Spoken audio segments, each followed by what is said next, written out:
Welcome to IndoctriNation, a weekly conversation series about protecting yourself from systems of control. I'm your host, Rachel Bernstein. Hi, everybody. Once again, thinking about everyone around the world and all the people who have been affected by the news, by not only war and terrorism, but by earthquakes and other tragedies that people need to be supported through. So we are sending all of our good wishes here from the show to everyone out there who needs to hear it right now, and to all of you who might be suffering in one area of the world that has been hit hard.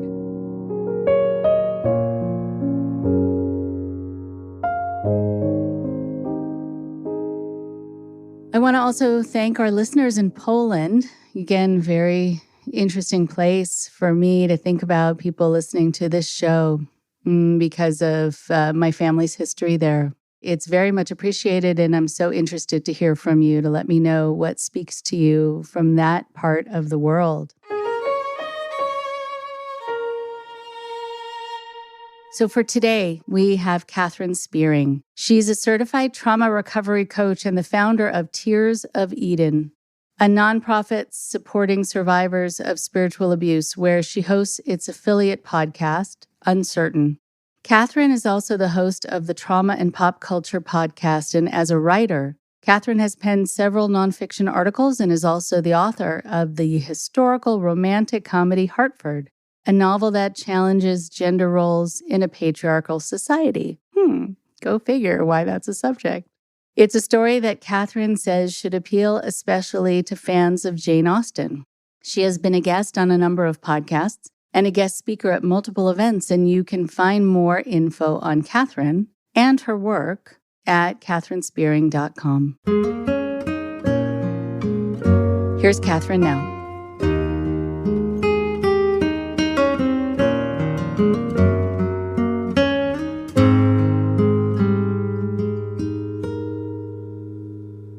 Today on the show, I have Katherine Spearing with me. I'm so happy to have you here. I want you to be able to talk about your experiences that led to all of the work that you're doing now, and your own show, et cetera, et cetera. So if you don't mind taking a few moments just to introduce yourself and letting us know a little bit about kind of your origin story and what brought you to this podcast today.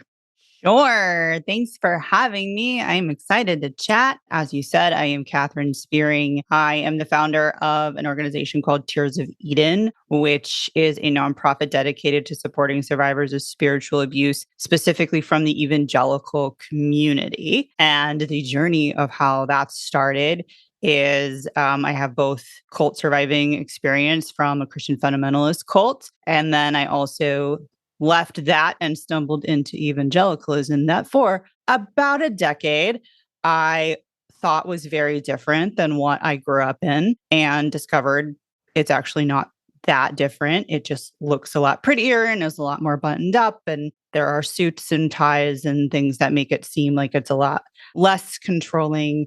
But in general, there's a culture that sort of creates an environment for abuse to happen. And I discovered that when I was working at a church in California, where it was a chronic situation of spiritual abuse that was very similar to what I'd grown up with.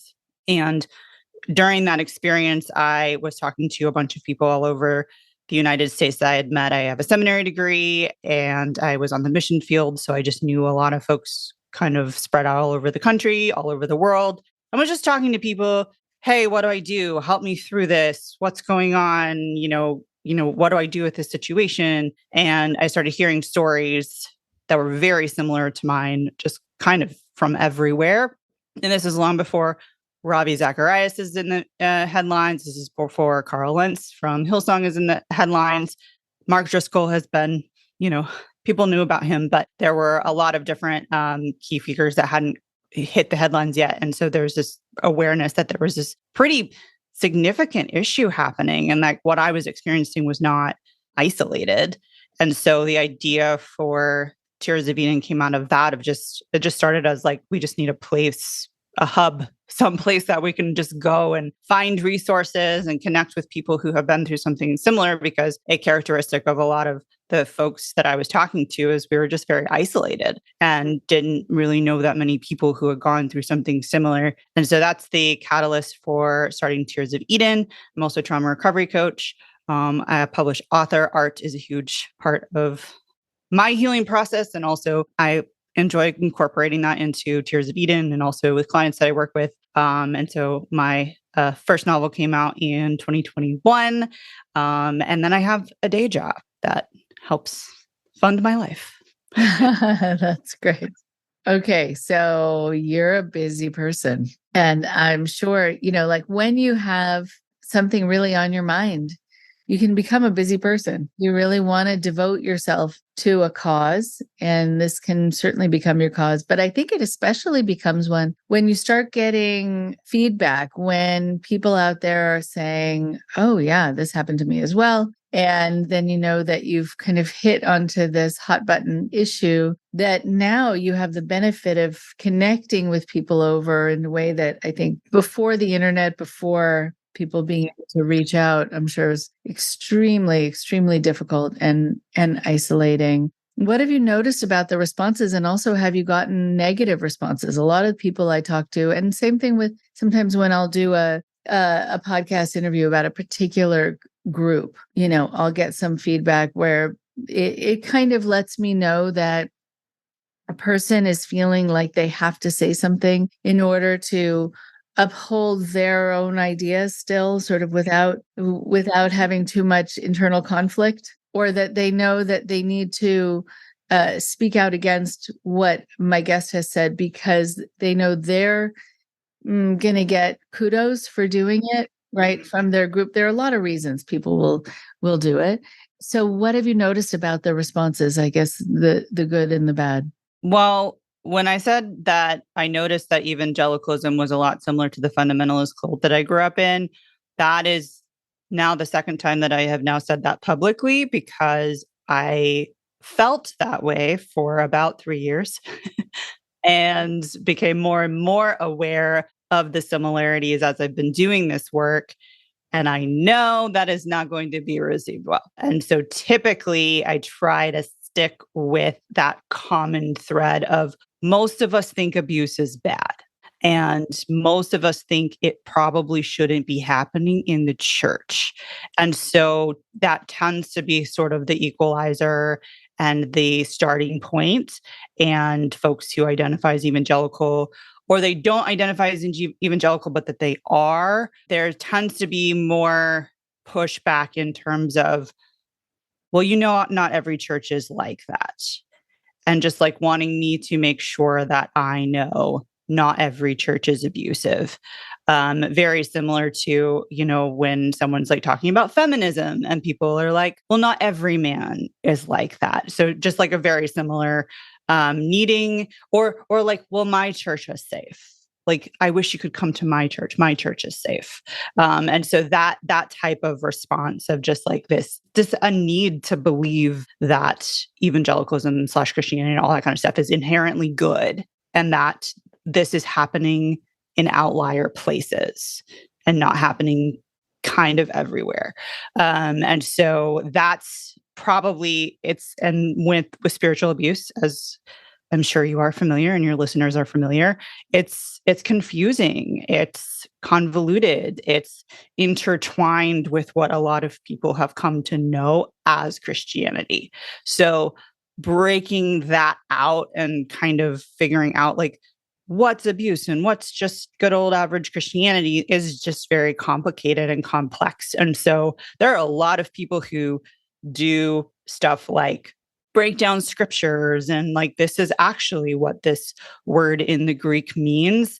But that's not something that we're specializing in. We're trying to just specialize in survivors who know that they are survivors and providing resources and care and community for them, as opposed to trying to convince someone that they have experienced spiritual abuse. Yeah, so that's kind of where we try to stay.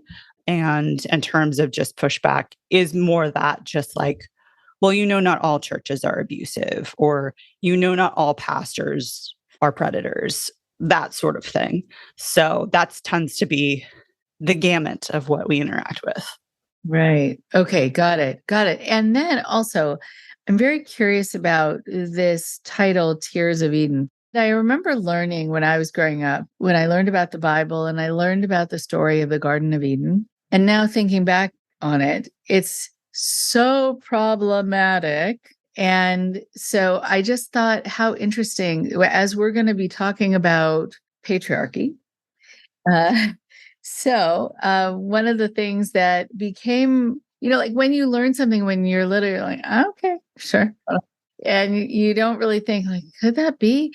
Or what are the ramifications of this? Or how much misogyny has been infused into this story from the get-go that I, as a woman and others as people who, were born assigned male, are going to be kind of gleaning from this, and what messages are we taking home? And the whole idea of, the reason that they needed to leave the Garden of Eden was Eve's fault, right? The woman's fault. Hello, thanks for that. And then also that Eve didn't really originate as a whole person, but just from the rib of Adam, just a piece, an appendage of a male. Again, okay. I always thought these stories were a bit of a stretch anyway, but still, I didn't realize how powerful these messages could be overall, and how deeply embedded they get into the psyche. And then also how much permission is given to look down upon or mistreat the person whose fault it is that they needed to, or the gender of the person whose fault it is that they needed to leave the Garden of Eden. And that, Eve did not get created in equal measure to Adam by God, originating kind of on her own. So how interesting just about that as we just look at these stories. What do you think about these kinds of stories now that you think back on them? I'll start by saying that my whole journey to wanting to be a minister in the church and go to seminary started with a genuine love of the Bible. And I would say that I still love the Bible, strangely. I have a very different view of it and a different perspective of it now than I had in the community that I was growing up in, which was a very literalist, like taking things very, very literally, and then went into working for the church and going to seminary where it wasn't quite as literal. Like they had, at least the seminary that I went to, had an understanding of context and cultural context in which things were written, and sort of taught that. And so that was really helpful for undoing the things the very literal things that I had been taught. And so having that skill set in my wheelhouse was really, really helpful. But then I would say the Bible also helps me recognize that there are some things off in evangelicalism of just like, there's some pretty consistent inconsistencies happening. And what the church was choosing to emphasize and choosing to ignore, they weren't following the Bible.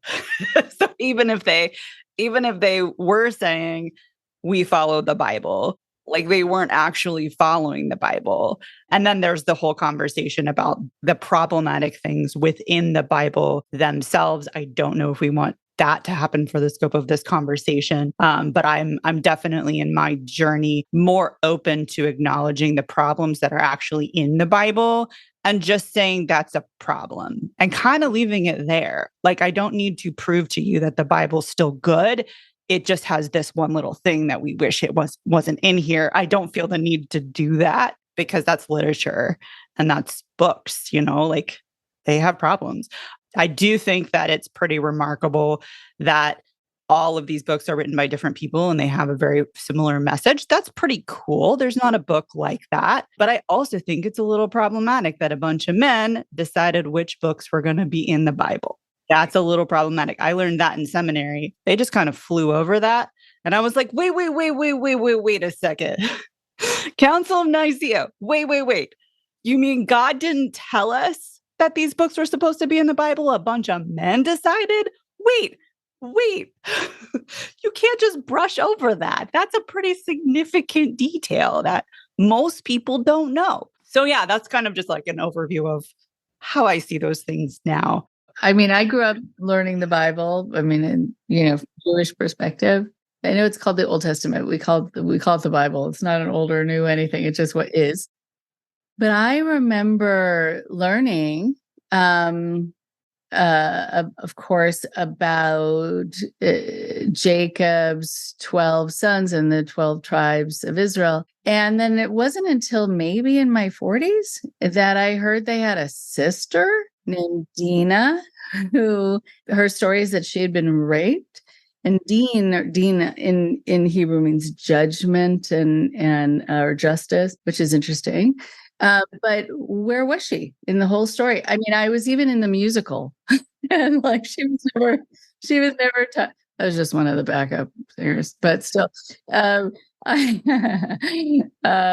but still, where was she? Why did we never hear about her? And so there's so many people whose stories we don't hear about because they're just not somehow relevant, and it's still true today.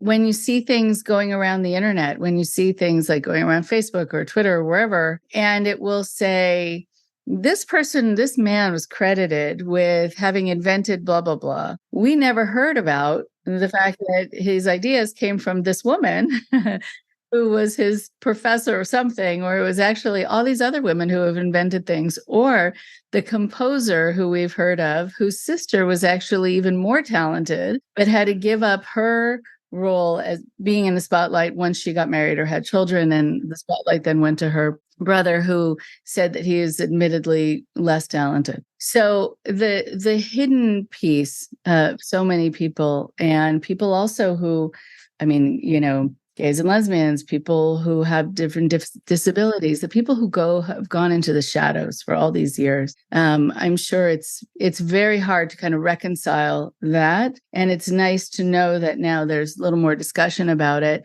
so that things can even out a bit. Because yes, there are great stories in the Bible. There's some good messages, allegories. Yeah, that's a good way to be. Sure. Maybe not so much, but anyway, it's worth it to learn it so you can talk about it.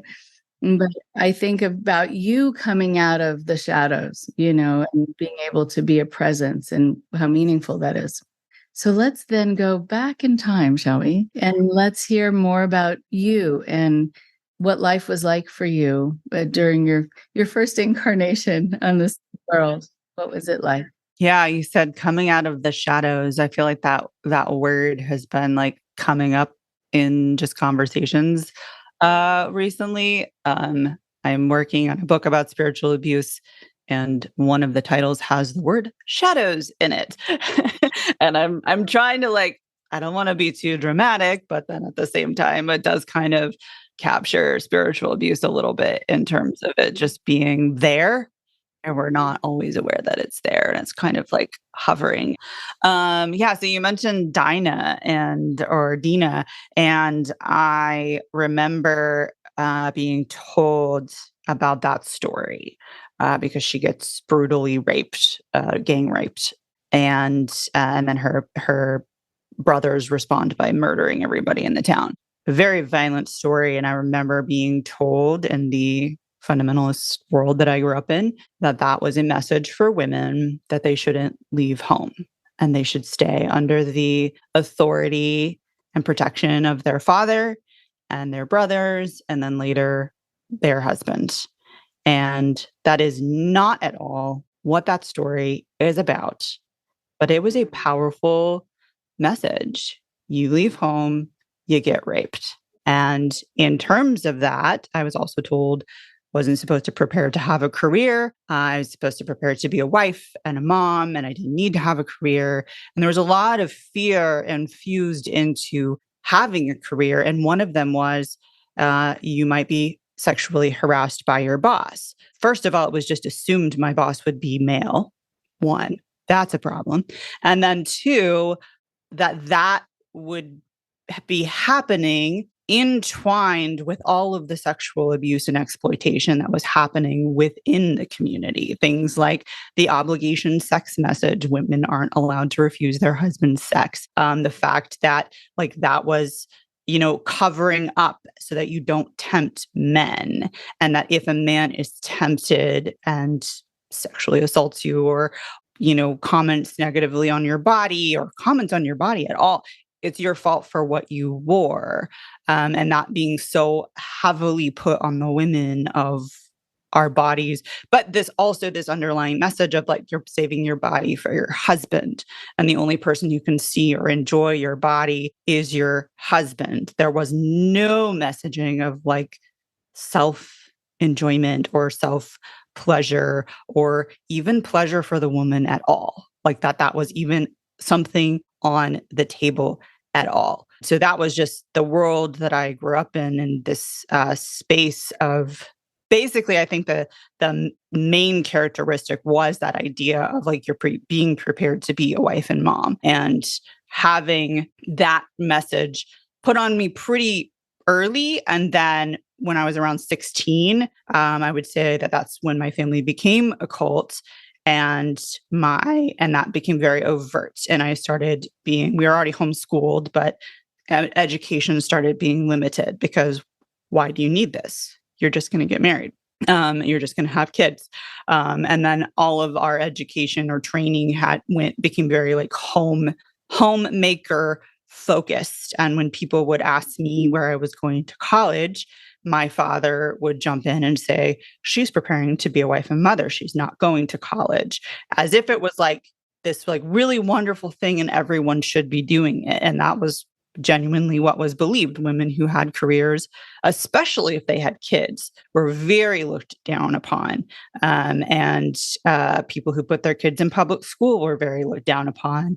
And so I was infused with this like fear of independence, of being autonomous, and fused with this belief that I was inherently deceived. You mentioned Eve earlier. The messaging around that was Eve was deceived. That is why women need to be under men, because they are easily deceived. And the reason the man got cursed and had work cursed was because he let his wife influence him. Message there. Don't let your wife influence you. Don't let your wife manipulate you. And all in all, women were portrayed as these very manipulative, conniving creatures that needed to be handled and controlled by a man. And it's easy to believe, man. It gets in you. It gets deep in you. And I would say that the catalyst for me starting to wake up, I would say I mentioned earlier that art was a part of my life, and I was a writer and always enjoyed writing and was always making up stories. And I genuinely think that contributed to me not completely cutting myself off from my intuition, that I was able to access that in order to write stories and had these little pockets of joy that I was sort of creating for myself within all of the stuff that was happening.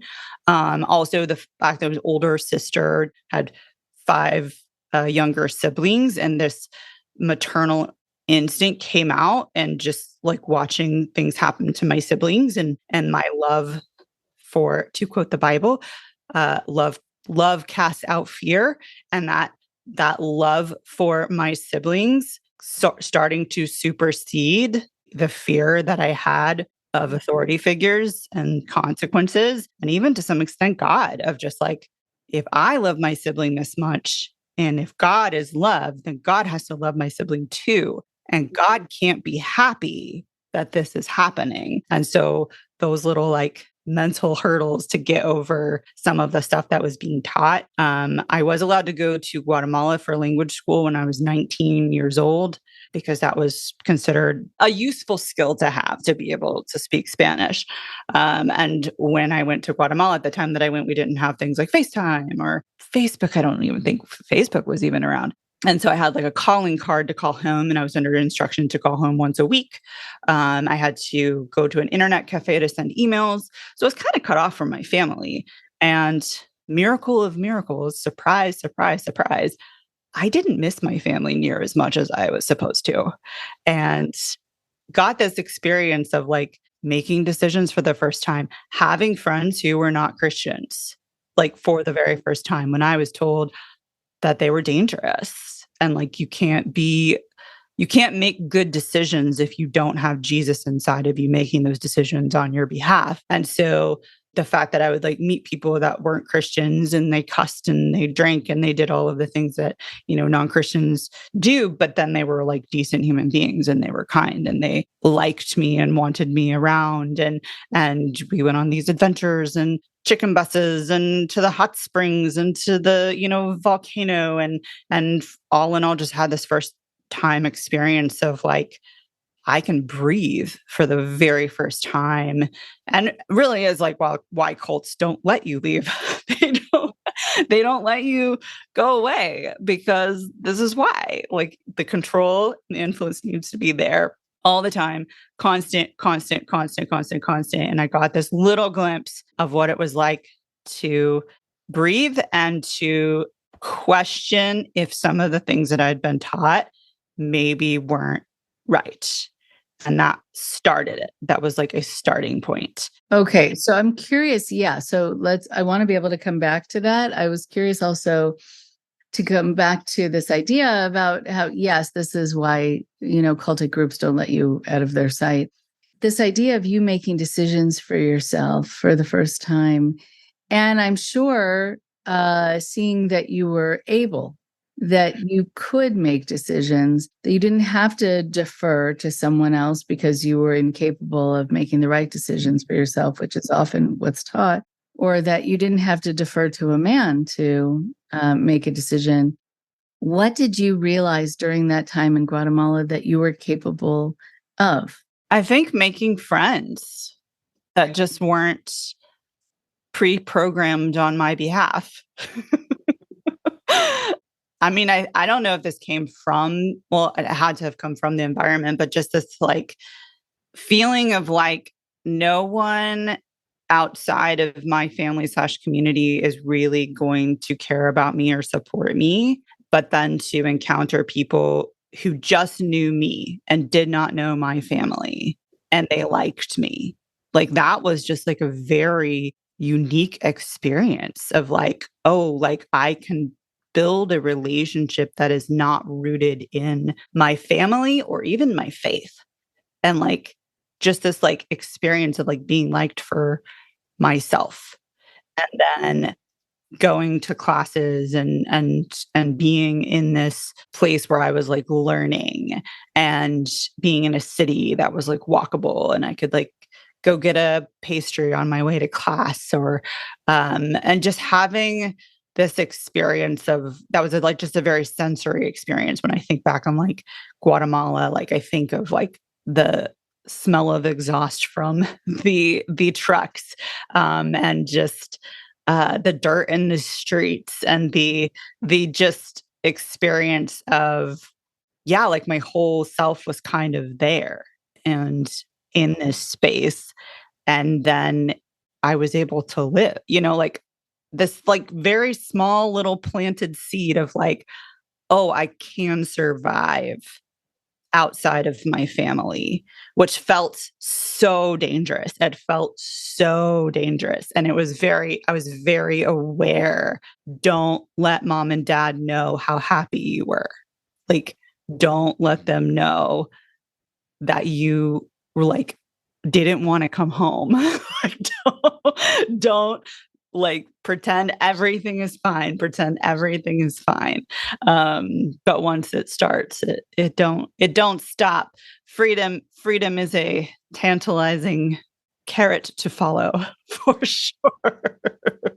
So, but it was almost a decade before I finally left though. So with that little itty bitty little slice, it still took almost 10 years to fully leave. Right, which I would love to be able to talk to you about because the people will wonder why they stayed in something after they started noticing that maybe this wasn't right for them or it wasn't them. But still, there are a lot of reasons that people stay. and valid reasons. And sometimes they're fear-based reasons and not having a foothold necessarily in the world outside quite yet, knowing you might have to leave your family. There are a lot of reasons. So what was it for you during those next 10 years that caused you to stay even after you got this taste of the good life, so to speak?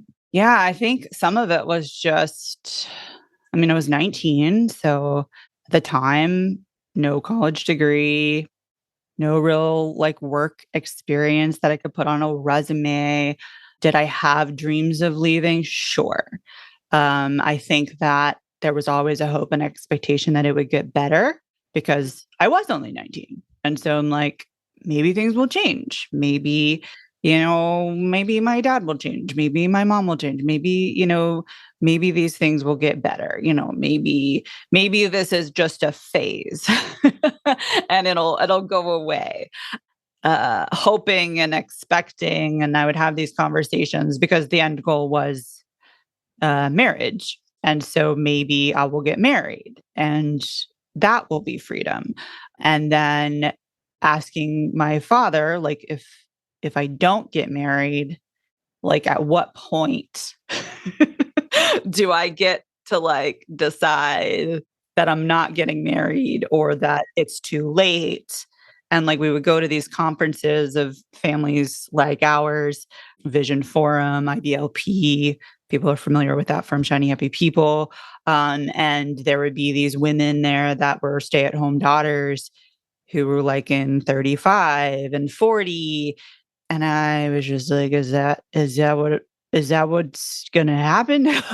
Like, and I would like talk to my parents. I'm like, are we okay with this? Like, is this really what, and I really think my parents just thought I was going to end up getting married. I really, really, really, really think that they had that expectation. And one of the reasons why they went to these conferences to like try and meet like-minded people. And one of the reasons why they stopped going is because it looked like the men were marrying outside of the community, not inside of the community. And so it's like, oh, like this is probably not a good place to find matches for our unmarried daughters. And so we stopped going to a lot of those things after a while. I think I just got tired of it, was what eventually led to formulating a plan. And life was good. Like my parents are wealthy. I had my own room. I had a walk-in closet. My father would take us on these extravagant trips.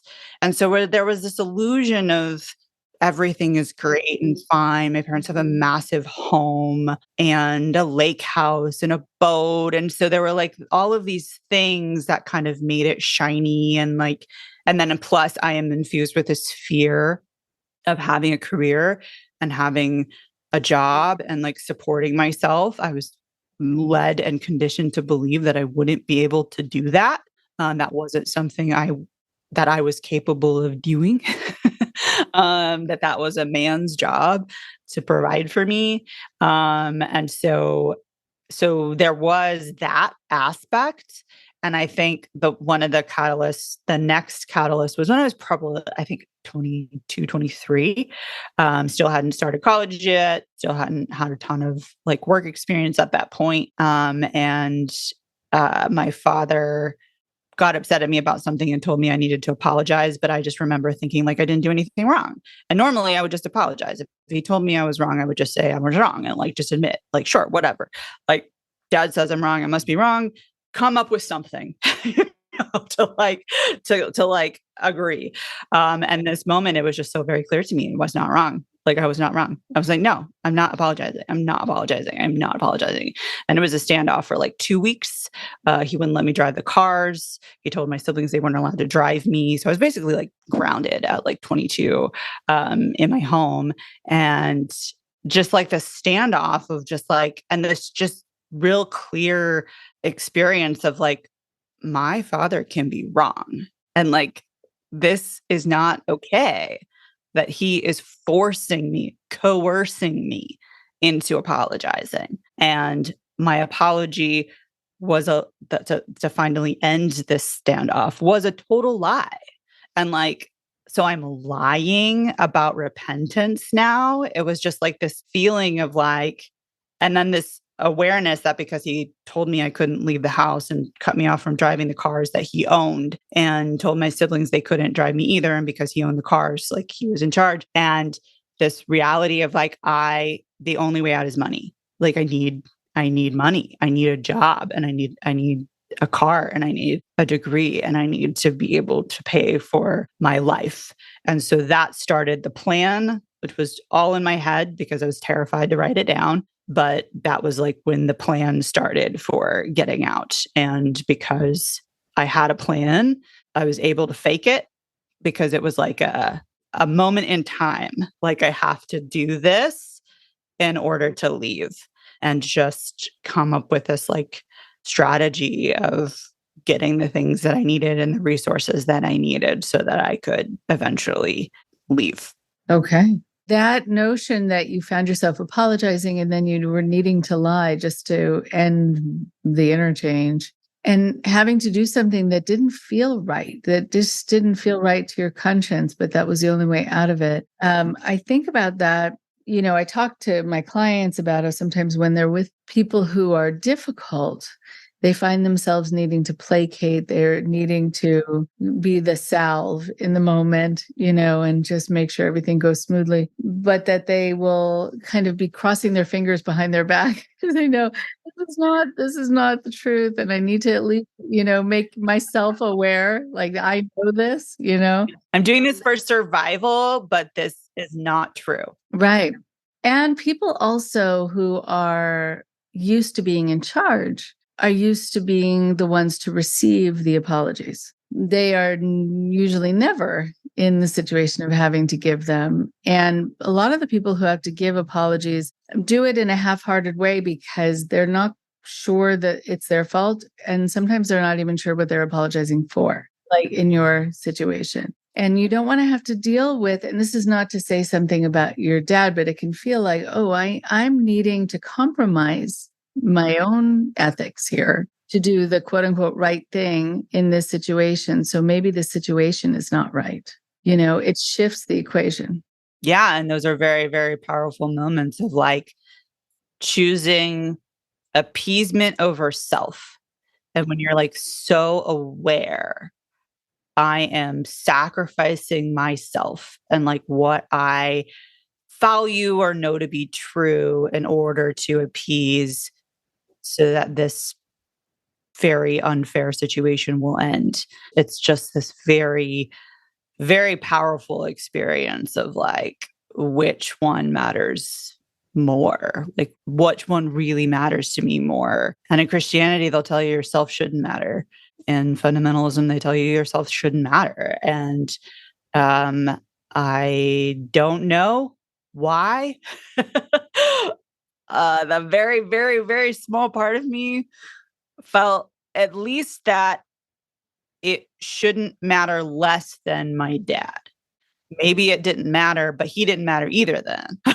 Like, let's equalize this a little bit. Like what is the about this situation of like that one person gets to matter more if neither of us are supposed to matter? So what's going on here? And not just like inconsistency, and those inconsistencies of saying one thing and then doing something else, or the rules only apply to everyone else, but then they don't apply to this person, and those inconsistencies. And those are the things that like I would encourage people to look for. Like, that one inconsistency doesn't have to be the one thing that this person is bad and evil because they did this one thing, but they get to go in a little box and you get to hold on to it, and you get to say, this thing, okay, and then this thing, and then this thing, and those yellow flags added up together eventually become this very glaring red flag. And it might not happen right away. It might take a couple years of those things happening and having the continual patterns, of things are really, classic like domestic abuse situation where things are really great and colorful and beautiful and everything's so much fun.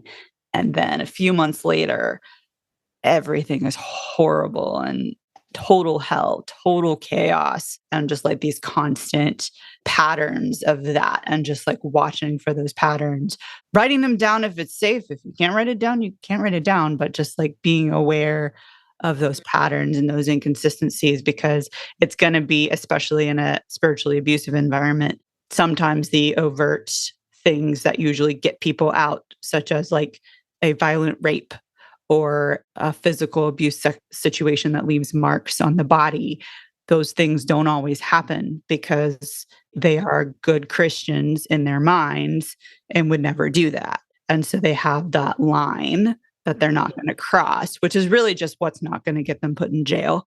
And so they're smart enough to know that. And so it's just going to be so subtle and just little things over time. Right. And I think about going back to this idea of the inconsistencies and the things that feel like they don't quite come together. If people are not supposed to matter, which is always an interesting idea, that it's talked about in different ways in different cults, that people will be told that they don't matter, or they might be told that they need to become an empty vessel. Either way, they can't have a self, and they can't have expectations around that self too, being protected and, respected, etc. Although the inconsistency for me here in this story is that your father was demanding an apology, which means that he knew he mattered, right? Because people don't apologize to people who don't matter. I mean, that's what happens. I mean, there are a lot of people who I come across here in LA, walking by people who are homeless, people bump into them, don't apologize a lot of the time because there's this sense that they don't matter. I mean, it kind of correlates, it goes together. And so, which is a horrible thing.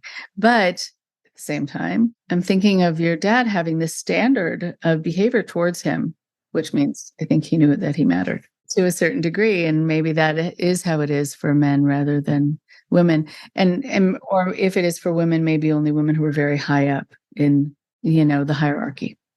And so it's hard for people to reconcile that and make sense of it, especially for kids, like, why is this not making sense? And people will find that when they leave these kinds of situations where they can't quite apply logic and consistency and an equation to different situations, they find that the world itself, as confusing as it is, actually makes more sense. The response you get has something to do with what you did or didn't do, but right there, not like what a pastor said or what, you're told God thinks about it. Like the world feels much more tangible, I think, for a lot of people. You found that as well? Yeah. I mean, I think I was always surprised, and I'm still surprised that I could do this. I can do this. I can be on my own. I can pay rent. I can own a car. I can have a savings account. I can do it. Like that still is a shock and a surprise. But I'm still like trying to convince myself this is real. Yeah. And I'm trying to think of like, ways that the world was like less confusing. And I think, one way I think that it's less confusing is it's like, I feel like the rules in evangelicalism / the fundamentalist world is, as long as you say the right things, you can be a total dick to people and it doesn't matter. Whereas I feel like out in the wider world, in general, you're supposed to be nice to people and you're supposed to treat people with some dignity and respect. Not everyone does, but you didn't get a pass on it. You don't get a pass on it for being an asshole. Like that doesn't. Whereas I feel like evangelicalism and especially the fundamentalism that I grew up in gave certain people a pass. Yeah.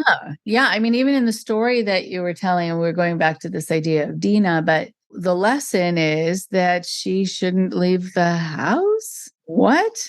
How is that even on the table as a possible explanation for what should happen next? So then the lesson really is that the perpetrators in this situation can get away with it, and it's the victim's fault for having it happen to her.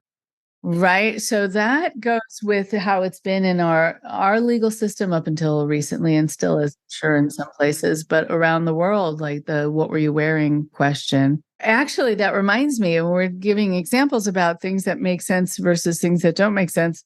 I work with people who say that they're not used to certain things mattering more than others. They're used to a life where they were caught in the weeds, like if they were called in, like this happened actually recently with a client who came out of, she was part of FLDS compound. She left, she started working somewhere, and then she was called in to meet with her boss. And she was sure, first of all, that meant she was going to get into trouble because that was the culture. And it wasn't that, which she was shocked about, that it wasn't that she had done something wrong. But she was also sure that if she was getting into trouble, it was because of the length of her skirt. And the boss actually had nothing to he wasn't upset. It was a male boss, but he wasn't upset with her. And he didn't care at all about what she was wearing. He just wanted to inform her about someone who was going to be coming on the staff, and he wanted her to mentor this person. Like he was giving her some sort of status there, which was shocking to her. That she could be in this teaching role, that he saw what she was capable of teaching. And it had nothing to do with if she was wearing heels, if she was wearing pearls, if she, whatever. Right. And she thought, wow, this actually has to do with the work, that this has to do with my job. And it was so specific and then made sense. It was this tangible thing, but it was still, it's very hard, I think, to wrap your head around that as a possibility. Yeah, I would say a massive characteristic of the environment is confusion. Yeah, just constant confusion of, what are the actual rules? And when there's potential personality disorders involved, that can change on a dime and you just don't know. And then you infuse that with the Bible, and this is God, and this is, you're supposed to obey your authority. You're supposed to respect your authority. You're supposed to follow this person and believe what they say because God is speaking through them. Getting into a situation like your client was in, where like you are rated on the quality of your work, and that's it. Like there aren't special rules for like just do your job. Yeah, like that just feeling so simple, but there's got to be a catch here. like there's got to be some secret agenda here. Yeah, and then when you get into like the evangelicalism of that agenda being there as well, of just like all these secret rules and accidental violations of those rules, and that just like confusion, bewilderment, confusion, never really knowing that something's off and you don't quite fit, but never knowing why, and knowing that it's your fault for some reason and it must be you and you're doing something wrong, to figure out what it is so that you can fix it and then it won't feel bad anymore, hopefully. Yeah, very confusing, very bewildering. And sometimes the wider world is easier to navigate than I was led to believe, for sure. And a lot less scary than I was led to believe, for sure. Right. Wow. So I'm wondering also, you mentioned stay-at-home daughters, and that's going to be a new term for people listening. No, I don't think everyone, but a lot of people listening. So what is this idea, this movement? Folks will probably be most familiar with this, the Shiny Happy People docuseries, and the term stay-at-home daughter and then like Christian patriarchy movement, like those two things are pretty intertwined, and the Christian patriarchy part is really that perspective of male leadership and male headship and female servitude and submission. But don't worry, everyone's equal in the sight of God, they tell you. And everyone's just as important. They just have different roles. And so having this idea and this belief that like a woman's primary role is serving her husband. And then beneath that, the next layer is she needs to train to serve her husband. So logically, the person she should serve is her father in preparation for serving her future husband. The whole idea is she would never, ever be out from underneath the authority of a man unless she maybe got widowed. There are, gray areas there. But there wasn't really a gray area for a woman who never got married. I know stay-at-home daughters who still stay at home and they're in their 40s and 50s, who never got married.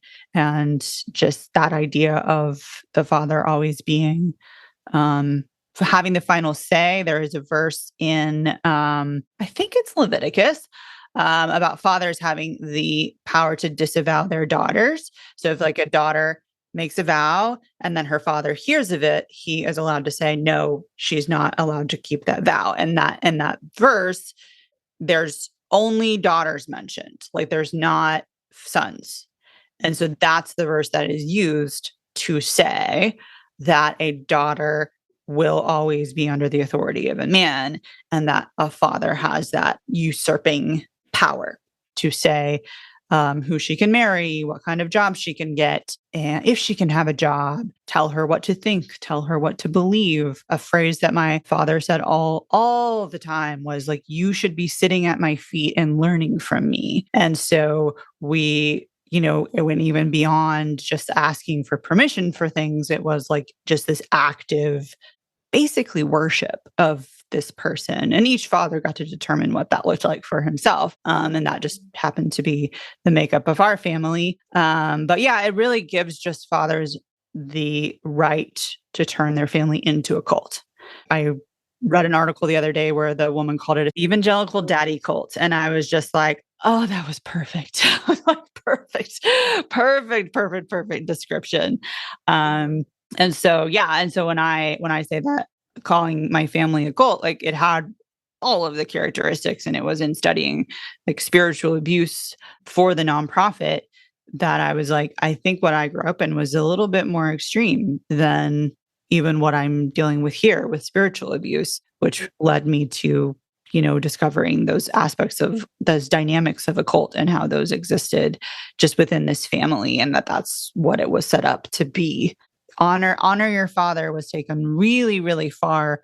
And they forgot that there's an honor your mother there part too, like, because your mother's supposed to be under the authority of a man as well. So it really was just honor father. Wives are children. Like their status is basically children. They're not equal partners in this culture community at all. They're just kind of in the same seat as children. Some people I know where their marriages were arranged. I had many dreams/nightmares of my father arranging a marriage. That never happened. And as far as I know, he never attempted to do that. But there was always that fear. And he had the power and the authority to do that. And I know a lot of women who maybe it wasn't an arranged marriage, but they were pressured by their parent to get married to a certain person, or they knew that that person would please their parents. And so because of the environment, they just did it, because even though no one said a word. And I consider myself very lucky, very, very fortunate that I escaped without having to go through that. I don't know many people who escaped without having to go through that. I honestly don't know any. I don't know any who managed to get out without getting married. Most people escape through marriage and by marrying someone. And that person just happens to be less abusive than what they grew up in, or they ran away and married someone who wasn't a Christian, or, something like that. Most people escape through marriage. I honestly can't think of anyone who escaped without getting married. I'm sure they're out there. If you're out there, email me.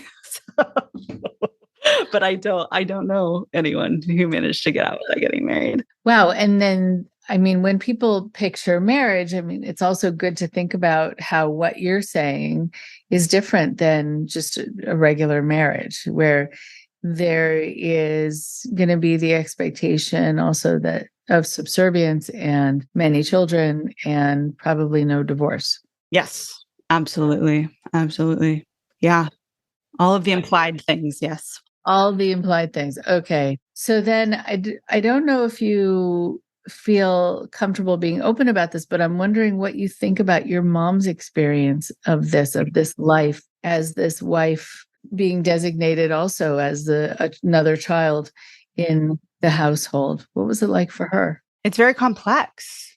Just thinking of my mom, and I would say that relationship is present day. I feel like my father is like in the past. Like I don't have a relationship with him. There are moments where like a memory will surface that needs to be, looked at and cared for. And I wouldn't say that there's no impact anymore. There still is, but in terms of causing pain, and being this like constant source of sadness or grief or anger, that's not a regular thing anymore.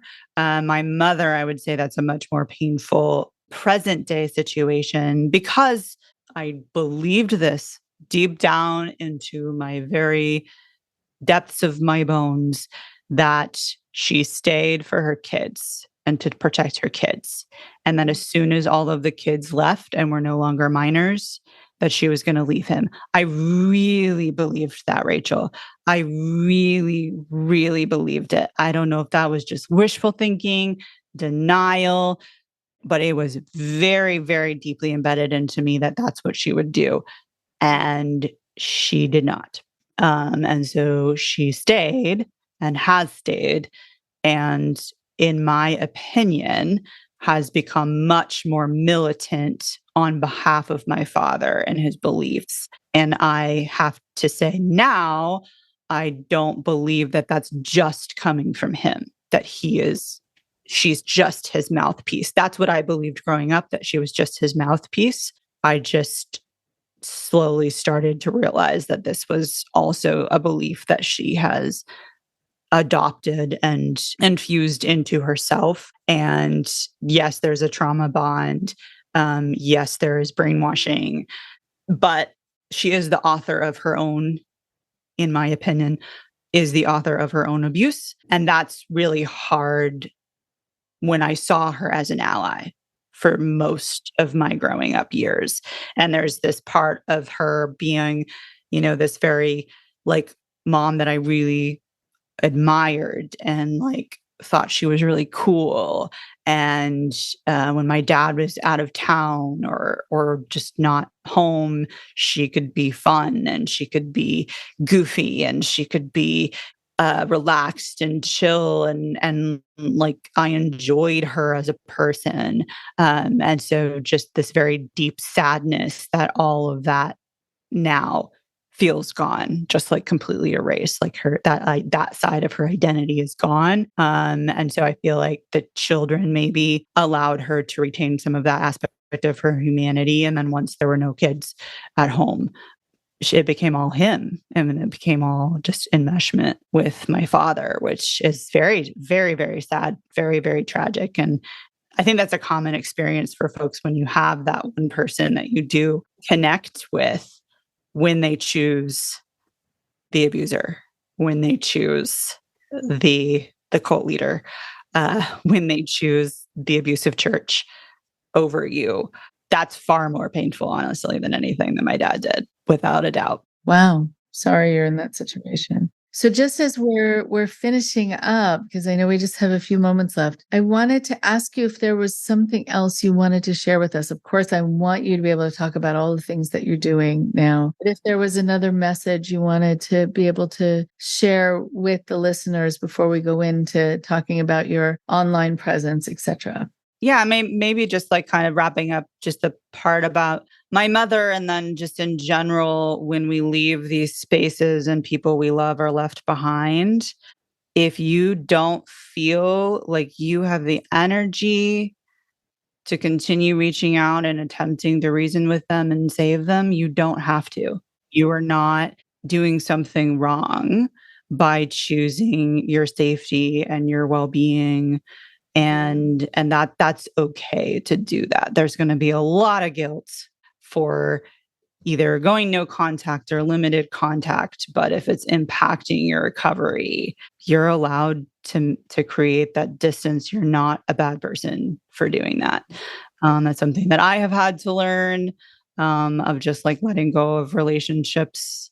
And it doesn't have to be dramatic and violent. It can just be this we slowly let this go. It's really hard. I'm not minimizing it at all, but you're allowed to choose your recovery.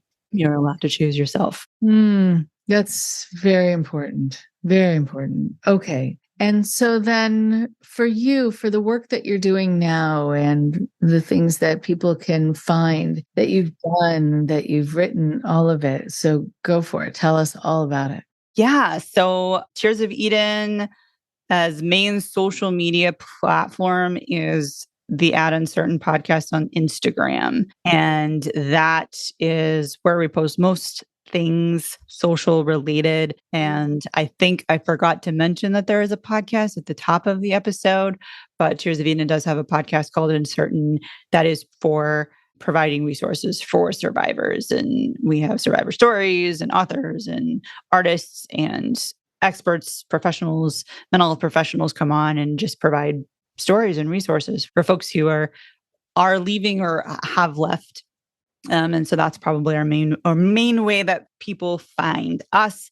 And then my personal website is katherinespearing.com. Just come and hang out and reach out. And this is what I do all day. It's a good thing. So, yes. Okay. Thank you. Thank you so much for sharing so much with us and so much that's so heartfelt as well and insightful. So thank you again for today. Thank you.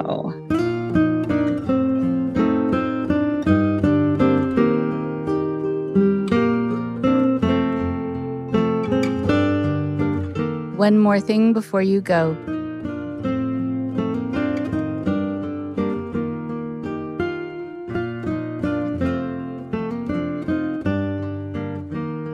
So, Katherine has had quite an interesting background and a lot of experiences that make her very qualified to talk about what she talked about today. It is very interesting to hear about her stories of having to deal with misogyny and patriarchy. That is something that comes up over and over and over again on this podcast and others. And in the therapy work that I do, where not only are women given this very unfortunate vision of how life is a powerless thing, how their life is filled with forfeiting your power, your abilities to have a say, your ability to protect yourself, your ability to say no, your ability to even have a feeling and express it. If it's something unhappy, there is so much also that the men I work with have to deal with coming out of patriarchal societies, coming out of being raised with misogyny. They've had to learn that a woman is an equal. They've had to learn that their daughters matter as much as their sons. They've had to learn that a woman's body belongs to her and her alone. And her decisions are hers and hers alone.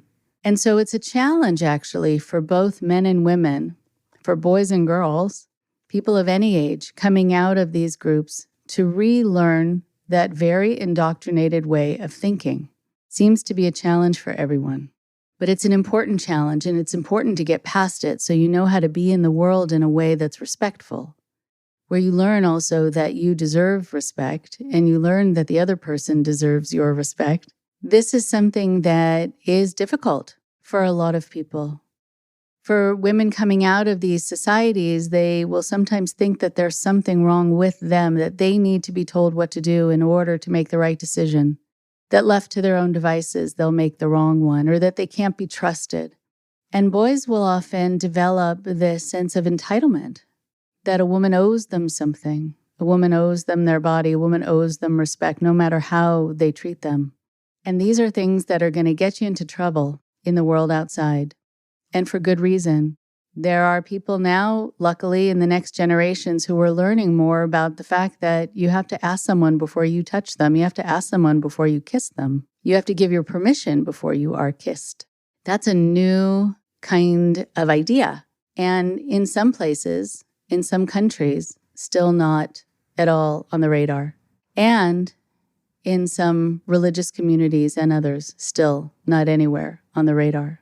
One of the things that I wanted to make sure, though, to talk about before we finished up today was this idea that Katherine wanted to make clear that even though her religious teachings and the Bible talk about misogyny and patriarchy and have a lot of different ideas in them that she does not agree with any longer, she still loves the Bible.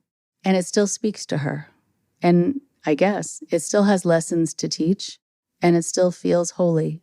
One does not need to give up everything. One does not need to hate something in order to be free from the bad parts of it. You don't have to apply the same black and white thinking in terms of your healing as you were given when you were in a church or a Bible-based kind of cultic group. You don't have to continue with black and white thinking, otherwise known as dichotomous thinking. When you are moving on from something, you can say, there are things that I truly detested about this, and there are things that really were wrong. But there were things that I really liked, and things that were good lessons, and I want to hold on to those. And as part of you being able to be a free person and having your critical thinking, that is your right to do. As long as it's not overwhelming or confusing, too contradictory, and it kind of plays with your head. But there are a number of people who have said, I really love the idea of do unto others, but spare the rod, spoil the child? No, thank you. So can I hold on to one without the other? And my answer is yes. But if you get involved in a church that tells you you need to be able to believe in both, but one is against your conscience while the other isn't, that's not the right church for you. And that's your choice. And so I congratulate Katherine on not only breaking free, gaining her power back, having her own individual way of approaching this by holding on to some things and leaving the rest, but through starting an organization that has been wonderful for so many people. Thank you, Katherine, for being on the show and for teaching us a lot. Talk to you next week. Thank you very much for listening. Please support IndoctriNation on Patreon at patreon.com/indoctrination. Be sure to give us a follow on our social media. Find us on Facebook and Instagram using @IndoctriNation Podcast. And for Twitter, find us at @_indoctrination. We love hearing from you too. So send us an email at indoctrinationshow@gmail.com. And for more updates on the show, visit our website at www.podpage.com/indoctrination.